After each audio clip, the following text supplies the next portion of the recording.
Afternoon, Muttonistas. After Liverpool's 2-1 win at Southampton earlier this week, the season is going down to the final game. It really is Betty Swallock's time.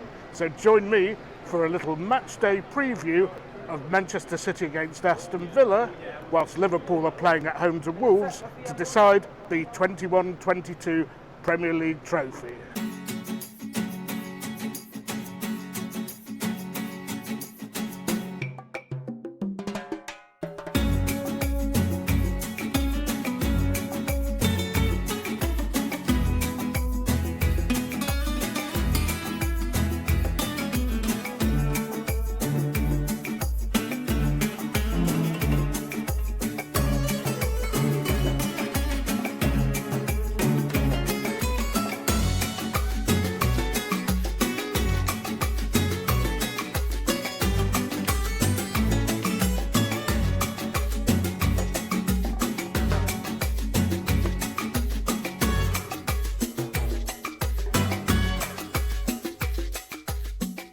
Now I'm going to make this a fairly brief video, and of course it wouldn't be a mutton video without a food element, and Manchester is strong for its Asian food, so we're going to go to Dishoom Indian Restaurant for a little something, and after we've eaten and I've shown you the food, we'll then get on to the meat and drink, if you'll forgive the pun, as in the preview of the football coming up this weekend. Now, I believe this restaurant is open all day, which is convenient because it is the middle of the afternoon, but also means it's quiet, which is great for vlogging.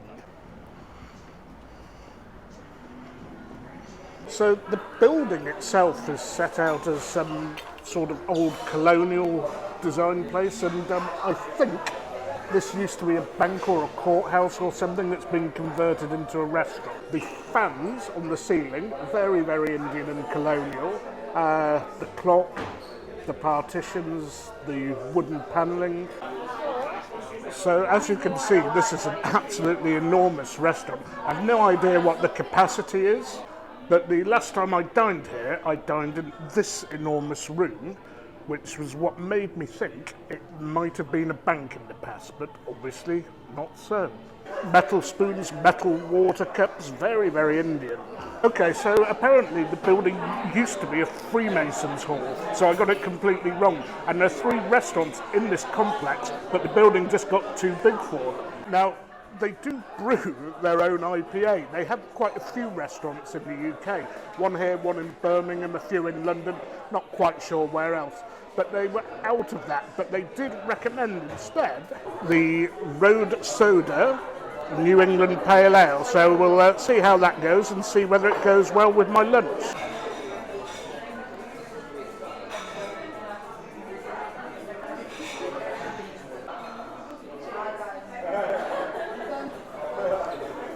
Well, that's quite light and refreshing. It's not as heavily hopped as some IPAs and probably will go well with the curry. But you know how the saying goes, the proof of the pudding is. Okay, the food has arrived, Muttonistas. It's something you wouldn't be expecting, a bit unusual. Let's go down, have a look. And look at that, isn't that beautiful? Now you're probably all thinking, Mutton, are you mad? Going to an Indian, ordering a pie? Well, this is not a pie. Have a look at what's inside. Oh yes, oh yes. This restaurant is a Bombay-themed restaurant. I'm not sure this is a speciality of Bombay. I think it's a speciality of this particular restaurant. As I said, they do have branches around the country, but this one here in Manchester, it is the only one where you can get the Nali Nihari Biryani. So we have some spicy gravy, we have raita, which is yogurt used for cooling and moisturising the rice, and we have some onion and some lemon. And I've ordered some garlic naan to go with it. And if we look down at the bottom, there are some chicken livers as well as some lamb shank at the bottom. Now, proper biryani is baked with all the good stuff at the bottom, and they get it spot on here, but let's not take my word for it. Let's just have a little taste and see whether it's as good as it was the previous time I was here.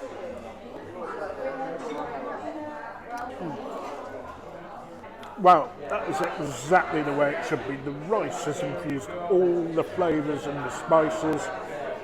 The yoghurt's a little tasty. Now, a lot of people use the yoghurt if the rice is dry, but this isn't dry. I just used a bit because it was piping hot. And as for the beer, pretty good accompaniment. I thank the waiter for giving me that recommendation. Anyway, it's a football video, not a food video. I'm going to get on with this, eat this, and then we'll get on to the main part of the video, talking about the weekend's football. Well, how is that, Muttonistas? How is that? Nearly demolished it all.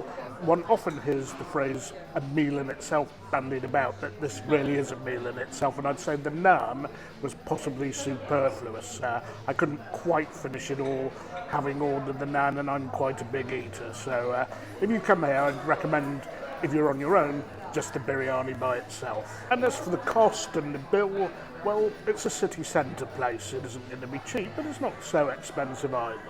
Anyway, suitably fed, time for me to get suitably watered. And we'll move on to the next place and we'll talk football. So good that was. I really ought to try one of their other dishes sometime, but I don't go there that often. In fact, too tempting to keep on ordering that dish. So anyway, a short train ride to the pub I'm going to this evening. Let's get on with it and let's talk football.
Okay, so you've gathered I'm in Macclesfield, and apart from knowing people here, one really big draw for me is this Red Willow brewery tap. It's a Macclesfield brewery. They have a tap room in Buxton as well, and they make some superb craft ales, some traditional cask ones as well. They're so good that British Rail use their beer on the West Coast line. Anyway, they've usually got quite a wide selection on, and it's quiet enough for me to talk football with you folks.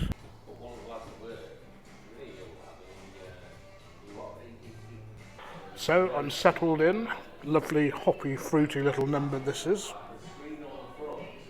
It's called Weightless, and it's one of their lighter pale ales, but if you go onto their website, and I'll leave the link in the description box, they have a very wide selection of beers, and you can even order them.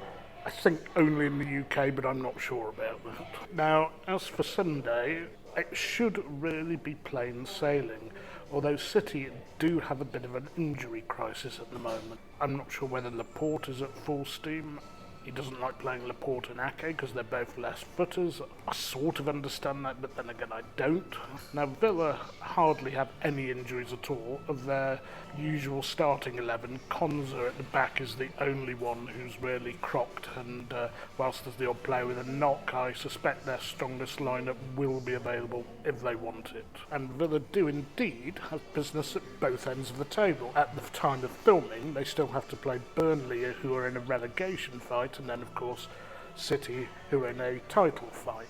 You'd have thought in 11th or 12th place they'd be on the beach by now, but you never really know with football. If you remember back a few years ago, Stevie G slipping against Chelsea and then the 3-3 against Crystal Palace, maybe he hasn't forgotten that. Now, whilst it would be a bit unprofessional for Steven Gerrard to have a vendetta against City and have his players bust a gut to try and get a result just to settle an old score at a different club, it wouldn't be the first time I've seen that happen in football. And of course, as always with City, just keep the ball, nothing daft at the back, and make sure you get the first goal. And I think Villa will probably crumble. As for the other game, I don't hold out much hope of Wolves getting anything at Liverpool. They really are at the beach, and a team that's normally defensively sound were absolutely dreadful against City. I know Kevin De Bruyne had a fine game, but they were still very, very iffy at the back. So my prediction is 3-0 to City and a similar scoreline at Anfield. Let's hope that day is the case, because I think Liverpool will beat Real Madrid in the European Cup unless fatigue from chasing City and playing all these extra games in the FA Cup and the League Cup finally catches up with them. Apart from wanting your own club to perform these multiple trophy accolades, trebles, quadruples, whatever you want to call them, the gloating from the Liverpool supporters is so that I'll be looking at those Antarctic cruises if they do get their hands on all four. So come on City, it is up to you. So great beer again from the Red Willow. I mean, I can't tell you how much I like that brewery and how I'm prepared to come down to Macclesfield to sample their ales. Anyway, one big problem, in England at least, is that you can either get bars with live sport or you could get a place with good beer, particularly traditional beer, but often getting both at the same time is nigh on impossible. Luckily, help is at hand nearby in Macclesfield in the form of the Silk Trader pub. It's a pub that's tied to Robinson's Brewery, which is a Stockport brewery with some pretty good ales, well-kept beer here, and a selection of interesting spirits, including Pat, the landlord's favourites, Caribbean rums. So behind me you can see the well-stocked bar with a particularly interesting selection of rums. Pat, the landlord, chuckling away behind me. I'm enjoying one of the Robinson's beers. I'm going to settle down, watch the football here. As I said, one of the few bars where you can get good beer and watch football. I'm going to love you and leave you. I'll see you for the match day vlog. Won't come out on Sunday, of course, because don't forget, I do everything myself. But until then, tutty bye, and don't forget, you can't beat a bit of mutton.